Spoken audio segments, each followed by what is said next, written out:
Bonjour à tous et bienvenue dans cette nouvelle édition du Grand JT des Territoires. Voici tout de suite les titres de l'actualité. Quand la tournée du pain touche à sa fin, WEO TV, la chaîne de la Voix du Nord et du Courrier Picard, nous racontera l'angoisse d'un village privé de pain depuis quelques jours en cause des coûts de l'énergie trop élevés pour la boulangerie locale. Eux aussi sont en danger. Les Restos du Cœur peinent à répondre à la demande alimentaire.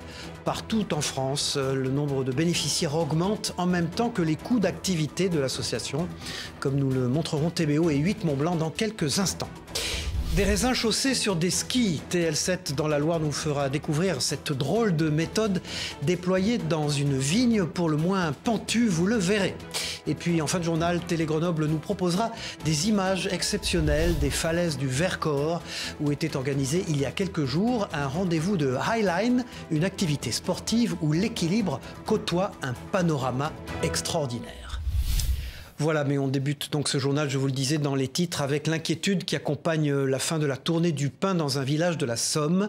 À Cambron, la baguette n'est plus livrée aux habitants depuis la fermeture de la boulangerie la plus proche du village. En cause, des factures d'électricité trop importantes et des conséquences évidemment sur la vie quotidienne des habitants. Les précisions avec ce sujet de Jérôme Houbron pour WEO TV, la chaîne de la Voix du Nord et du Courrier Picard. Voilà maman, ton pain d'aujourd'hui, bien frais. Deux baguettes qu'Isabelle apporte à sa mère Ghislaine. Voilà qui pourrait devenir un rituel car depuis jeudi dernier à Cambron, il n'y a plus de boulanger pour assurer la livraison de pain. C'est désagréable quand même, surtout pour les personnes âgées. Les personnes qui sont un peu seules ou qui n'ont pas de bon voisinage ou autre sont obligées de mettre, je pense, du pain au congélateur ou se passer de pain. En 40 ans, cette commune près d'Abbeville n'a jamais manqué de pain. Après la fermeture de sa boulangerie en 2004, un établissement d'une commune voisine avait accepté d'assurer la livraison de pain. Il y a quelques jours, ce dernier annonçait au maire mettre la clé sous la porte, noyé par des factures d'énergie en hausse.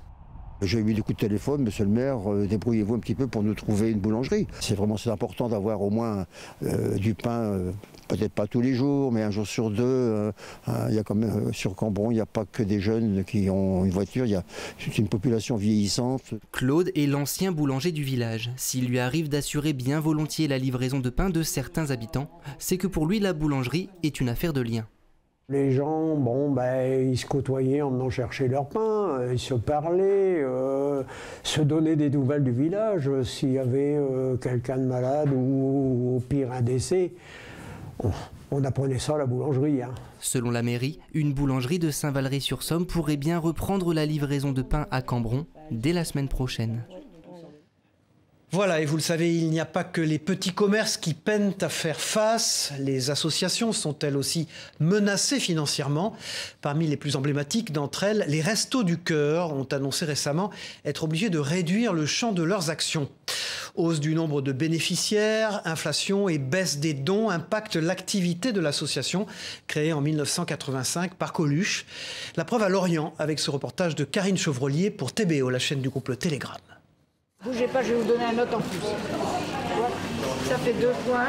Je donne un point supplémentaire parce qu'on n'a pas du tout de crudité et qu'on a plus de légumes. Il faut que ça tienne jusqu'à midi. En cette matinée de distribution de denrées alimentaires, l'antenne lorientaise des Restos du Cœur ne désemplit pas. Oui, on a plus de monde et pas forcément les mêmes personnes. On a de très jeunes et puis des gens qui viennent d'arriver et puis aussi des très âgés qui ont du mal à boucler le fin de mois. 15%, c'est le nombre de repas supplémentaires distribués par rapport à septembre dernier. Près de 900 familles lorientaises franchissent désormais les portes du Resto du Cœur. Mais l'association doit faire face à un autre problème. Mon sentiment, c'est qu'il y a beaucoup moins de produits qui arrivent.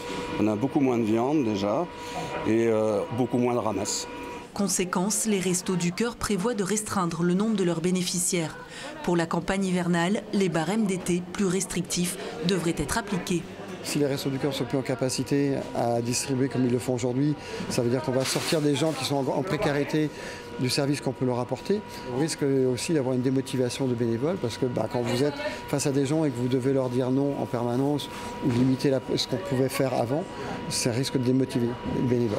Même si la Bretagne reste moins touchée que d'autres régions, plus de 7 millions de repas devraient être servis cette année, soit 1 million de plus qu'en 2022.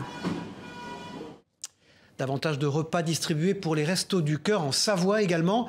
Là-bas aussi, la situation de l'association est inquiétante et préoccupe bénéficiaires comme bénévoles. Images et propos recueillis par Sébastien Germain, journaliste pour la chaîne 8 Mont-Blanc. Regardez. Les mesures annoncées, elles ne sont pas rigolotes.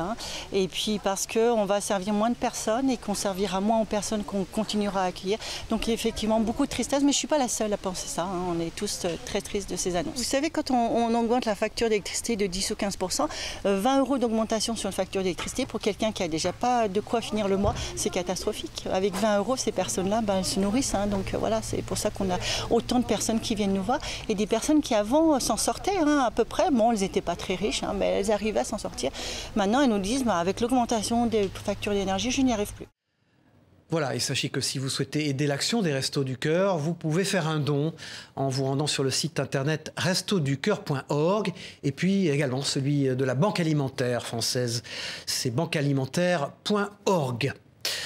Voilà, les Verts en font-ils trop? C'est la question que se pose le magazine Le Point en une de son édition spéciale consacrée à la ville de Lyon cette semaine. L'hebdomadaire dresse un bilan à mi-mandat de la municipalité écologiste à la tête de cette ville. Grégory Doucet, le maire de Lyon, répond notamment aux questions du journal. Le Point qui consacre aussi une édition à la deuxième ville de France, Marseille. Et sans surprise, vous le verrez, la question de la sécurité est scrutée de près par l'hebdomadaire, comme celle du tourisme d'ailleurs et du logement, comme vous le voyez sur ces images. Ces deux éditions spéciales sont à retrouver bien sûr chez vos marchands de journaux. Et vous, pouvez-vous vous déplacer facilement à pied dans votre ville? La question peut paraître surprenante, elle est pourtant bien d'actualité. Trottinette, vélo, scooter, voiture ou encore bus, il est parfois bien difficile de marcher en ville. Selon une récente étude, parmi les territoires de France les moins piétons compatibles, on retrouve sans surprise Paris et sa région. Toutes les explications avec ce sujet de Mélanie Faure pour la nouvelle chaîne francilienne 20 minutes TV. Regardez. Véhicules, trottinettes, vélos et piétons, à Paris, les usagers cohabitent au quotidien. Une mobilité plurielle, mais pas simple, surtout pour les plus vulnérables. Traverser, c'est plus compliqué. Il y a des fous furieux, il y a des vélos, ils s'arrêtent même pas. Ils te voient arriver, le feu il est vert, ils s'arrêtent même pas. C'est plus simple à Corbeil. Sur Paris, franchement, ça fait peur quand même. Même tout à l'heure, là, le monsieur il s'est pas arrêté. Et pourtant, c'était vert. Je vais pas me faire des ennemis, mais les trottinettes... les vélos, tout ça là, ça dérange beaucoup quand même. Un baromètre dévoilé par le collectif Place aux piétons révèle que Paris fait partie des villes les moins marchables en 2023, avec une note de 7 sur 20 au global. En bas du tableau, Aubervilliers, Bois-le-Roi ou encore Maison-Alfort et Saint-Maur-des-Fossés. Parmi les communes les mieux notées en Île-de-France, on retrouve la ville de Sceaux, Asnières-sur-Seine ou encore ici les Moulineaux.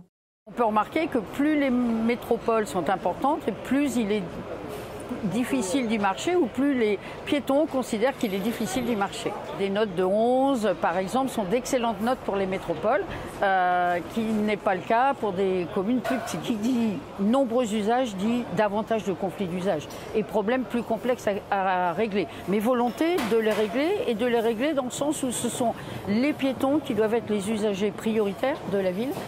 Des efforts dont Paris a redoublé en publiant en juillet dernier son tout premier code de la rue. Voilà, c'est la fin de l'été, toujours le même constat à l'heure de la cueillette dans les vergers. Le manque de saisonniers se fait criant pour récolter les fruits qui seront ensuite vendus en commerce ou sur les marchés. Alors pour pallier le manque de main-d'œuvre, les producteurs peuvent compter heureusement sur la volonté de réfugiés et demandeurs d'asile. Un contrat légal, gagnant-gagnant, comme a pu le constater près du Mans, Anthony Piton pour LMTV Sarthe. Regardez. Depuis fin août, Ali prend un bus tous les matins au Mans à 6h10 pour embaucher ici à 8h. Ali est arrivé en France il y a 3 ans. Son travail pour les 2 prochains mois, cueilleur de pommes. C'est important qu'on travaille, sinon on est dormi dans la rue. Ah oui. Plus tard, j'espère un jour je rester un bon mécanicien. Et sinon, l'infirmière. Comme lui, ils sont 53 à faire la route depuis Le Mans pour un travail payé au SMIC. Des réfugiés, mais aussi des demandeurs d'asile qui bénéficient d'une dérogation de la préfecture pour travailler. Pour le producteur qui peine à recruter, c'est une main-d'œuvre nécessaire. Au plus fort de la saison, il peut employer jusqu'à 150 personnes. On a toujours eu besoin de faire venir des gens d'ailleurs. Hein. Ça nous aide quand même beaucoup pour arriver à récolter les fruits dans de bonnes conditions et à la bonne maturité. Je ne vois pas de souci à faire travailler qui que ce soit à partir du moment où il met la bonne volonté et qu'il a envie de travailler. C'est l'association Mancel Tadamoun qui prend en charge le transport grâce aux aides financières de l'État et du département de la Sarthe. Nos amis n'ont pas pris les horribles bateaux en Libye en pensant au RSA. Donc oui, c'est aussi le moyen de retrouver une forme de dignité que de travailler, parce que bon nombre d'entre eux remercient la France pour tout ce qu'elle leur a donné. En premier lieu, la paix, l'accès aux soins, enfin le fait de pouvoir reconstruire une vie, mais ça demande une énergie incroyable de reconstruire une vie.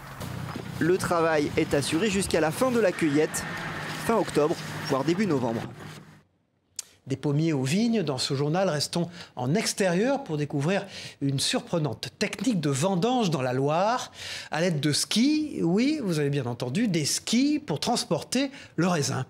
Une astuce quand les pentes se font raides, comme nous le montre Anthony Verpillon pour la chaîne TL7 dans la Loire, donc regardez. La montée invernale, c'est une montée qu'on faisait faire aux vététistes lors de la fête du Boutéan. Et on n'est pas sur le plus pentu.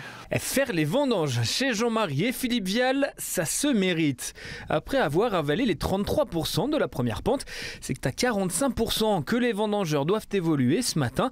Et les conseils du viticulteur sont les bienvenus. Le mieux pour monter, c'est de mettre les pieds en canard. Comme ça, vous montez plus facilement. Aussitôt dit, aussitôt fait. Et c'est forcément pour les vendangeurs que la tâche s'annonce la plus ardue. Vous imaginez ici avec un porteur de hotte, 40 kg sur le dos, donc sur la pente. Donc il faut tenir au sol. Et l'idée a été de mettre la vendange sur des skis. Voilà. C'est pas le vendangeur qui est sur les skis. Non, on avait des problèmes d'assurance sinon. L'idée est donc venue aux deux frères après une longue réflexion, de la malice et un petit coup de main. On a fait bosser notre matière grise et notre bureau d'études à nous et on a trouvé cette idée de ski, on appelle ça des bennes à ski en fait, c'est des bennes rouges qu'on retrouve partout, qu'on a clipsé dans un cadre en bois avec des spatules de ski coupées à la longueur. On monte avec la moto qu'on sert toute l'année pour travailler dans les vignes. On a un neveu qui est en Savoie et qui connaît du monde et du coup il nous a trouvé les skis sans souci. Ouais. Antoine, lui, fait les vendanges pour la première fois et après un comparatif avec la cueillette sur un terrain plat ces derniers jours, le jeune homme préfère être ici, en pleine pente. Debout sur une parcelle normale accroupi, au bout d'un moment le dos il supporte plus, les jambes et tout, donc là je suis accroupi, je descends comme ça, hop, et je ramasse petit à petit et je continue jusqu'à la fin. Et à l'avenir, Philippe aimerait même, pourquoi pas, faire inscrire cette épreuve aux Jeux Olympiques. C'est du ski de descente, on va dire. Voilà, ski de descente, tout chousse. Le monde viticole décidément plein de surprises avec cette autre initiative venue cette fois-ci d'Occitanie. Un producteur de muscat a immergé ses bouteilles pendant 10 mois au milieu des huîtres. Résultat, un vin iodé et étonnant qui a eu le droit aux honneurs d'un chef étoilé. Les détails d'Anthony Coutin pour Via Occitanie. Du vin au milieu des huîtres. Ces bouteilles de muscat de Fitou ont reposé toute l'année, englouties au fond du lac de Leucate, blotties contre ces coquillages et bercées par l'onde des vagues. On a immergé ces bouteilles il y a pratiquement 10 mois. Et donc sur les tanks de Leucate, donc sur les parcs à huîtres, c'était dans des pochons à huîtres. Et l'idée, maintenant, c'est à amener une évolution et on va avoir ce côté iodé, on va avoir ce côté finesse aussi qui va apparaître. De retour au vignoble, Laurent découvre enfin le résultat de ces 10 mois d'immersion. Si la robe est similaire, le nez du vin immergé est plus développé, avec un parfum d'écorce d'orange particulièrement marqué. On est bien sur un vin blanc de macération, on est bien sur un cépage, le muscat, mais ce qui m'amuse aussi, c'est que ce cépage amène des notes d'agrumes. Ce vin a suffisamment cohabité avec les huîtres pour que leur union soit consommée. Le mariage du mets et du vin sera ici sublimé par la cuisine du chef étoilé catalan, Paul Borrell. On a fait des petites billes de concombre qu'on va ajouter sur l'huître. L'expérimentation, elle se fait déjà par une expérimentation sur un échange entre artisans, humains. On a un éleveur d'huîtres, un ostréiculteur, on a un vigneron, on a un cuisinier. Du vin et des huîtres, anoblis par la gastronomie. Et voici une triple alliance de toute élégance. Il pourrait être considéré comme un enquêteur des champs. Laurent Saint-Dizier opère dans les grands espaces de sa région depuis 10 ans à l'aide de ses outils favoris, des détecteurs de métaux. Une activité qu'il pratique pour le loisir, mais qui n'est pas sans intérêt pour les sols et leurs propriétaires, puisqu'il permet de dépolluer les terrains. Livia Buchler et Denis Lequien, journalistes pour Vosges TV, l'ont suivi le temps d'une sortie dans une parcelle agricole. Regardez ce reportage. Voilà ce qu'on trouve beaucoup. Donc du bouton.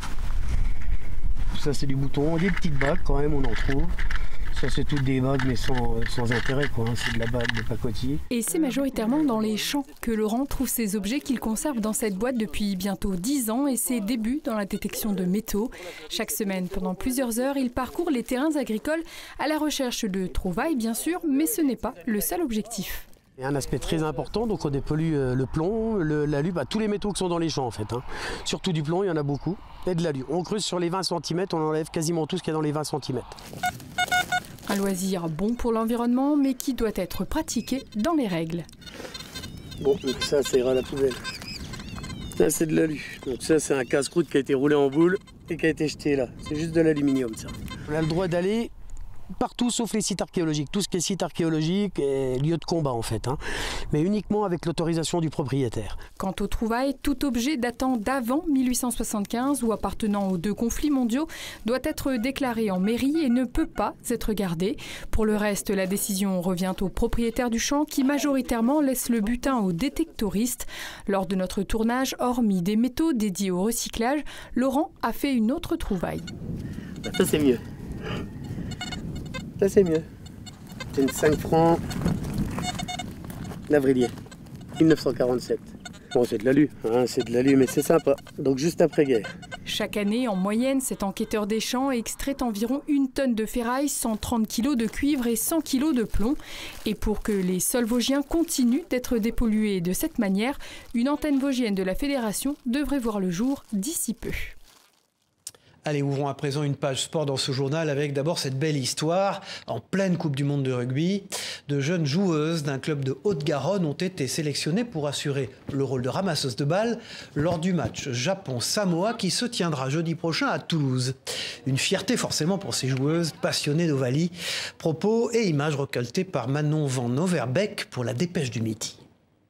C'est quand même quelque chose, un match de Coupe du Monde. Quand j'ai reçu le message et qu'on a été prise, j'étais vraiment hyper contente parce que je m'y attendais pas et que je m'étais dit que c'était impossible, il y allait avoir trop de clubs. C'est pas encore développé, c'est pas encore beaucoup développé le rugby féminin, mais ça commence de plus en plus et on est contente d'en faire partie. Ça permet de montrer à tout le monde que les filles elles peuvent aussi faire du rugby et que c'est presque commun maintenant. Enfin, ça va devenir commun en tout cas. Voilà, et bravo à elle, et bon match donc pour jeudi prochain. Moins physique que le rugby, mais tout aussi populaire, surtout auprès des plus jeunes, le e-sport ne cesse de se développer partout dans le monde. Les stars des jeux vidéo ont à peine la majorité. C'est le cas, vous allez le voir, de Cyprien en Gironde. À tout juste 18 ans, il est l'un des meilleurs joueurs au monde du Fortnite. Un talent qui lui permet de voyager dans le monde entier.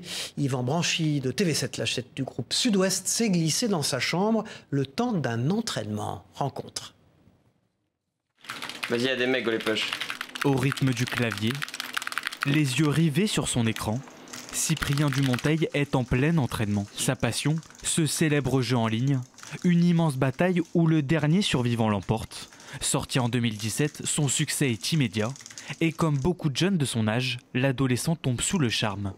Et comme tous les jeunes, j'ai joué de façon traditionnelle où juste j'aime le jeu et avec les tournois qui sont arrivés en ligne, et bah, simplement j'y ai joué de façon amateur et j'y ai performé et tout simplement je me suis créé un nom et c'est comme ça que ça a commencé. C'est comme ça que Cyprien est devenu au fil du temps X-Wiz,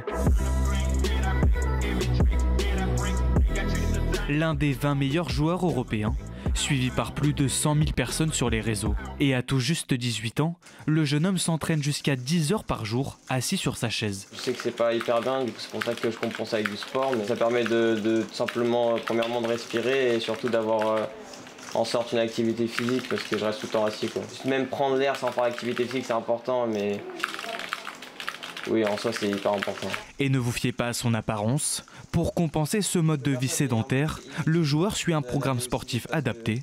Salle de musculation, ostéopathe, alimentation. Son entourage et notamment sa mère manageuse surveille sa forme de très près.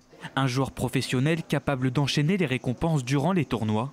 Suède, Danemark, Arabie Saoudite. En tout, Cyprien a déjà gagné près de 250 000 €. Mais pas question de le dépenser. L'objectif est d'investir dans l'immobilier. Allez, sans transition de ce journal, direction la Martinique, où la majestueuse montagne Pelée, la fameuse, vient d'être inscrite au patrimoine mondial de l'UNESCO. Une satisfaction immense, bien sûr, pour les Martiniquais et l'ensemble des acteurs impliqués. La montagne et ses forêts deviennent ainsi le 7e bien naturel français à bénéficier du précieux label de l'UNESCO. Alors quel impact aura cette classification pour la vie locale? Élément de réponse avec ce sujet d'Aude Sioultidas pour Via ATV sur place. La montagne Pelée au patrimoine mondial de l'UNESCO. La nouvelle émerveille les Pierrotins qui louent ses avantages. Vraiment très fière de voir que la montagne Pelée, les Pitons et le Nord Caraïbe de façon générale pourront être reconnus, connus de par le monde entier. Ça fait plaisir quand on sait que la montagne Pelée, tout ce qui s'est passé effectivement en 1902. Au marché couvert, cette vendeuse voit déjà le potentiel de cette distinction. Nous aurons plus de clients, oui. En ce moment, on regarde le marché.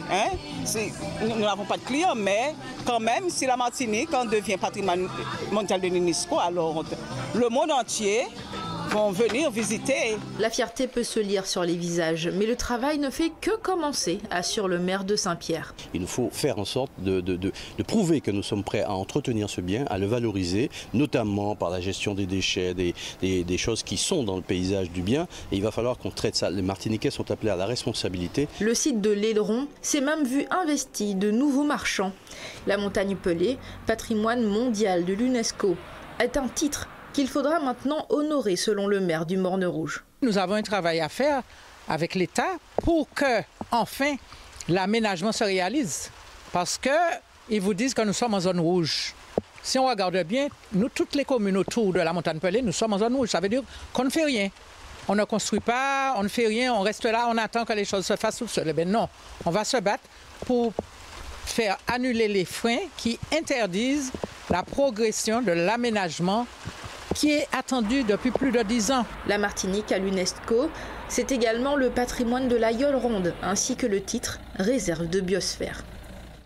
Voilà de splendides images de la montagne Pelée et de son environnement qui nous conduisent dans le Vercors maintenant, où se tenait il y a quelques jours un rassemblement consacré à la pratique du highline. Cette activité impressionnante consiste à parcourir une distance au-dessus du vide sur une sangle. Pour l'occasion, 22 lignes étaient installées dans un décor exceptionnel entre nature et équilibre suspendu. Sujet de Mirko Pecci pour Télé Grenoble. Perchés à 1600 mètres d'altitude sur les falaises du plateau des Ramets dans le Vercors, des passionnés de highline participent à la 10e édition de la Marmotte Highline Project. Cette discipline unique amène les participants à s'équiper d'un baudrier et à marcher sur un câble tendu au-dessus d'une impressionnante verticalité.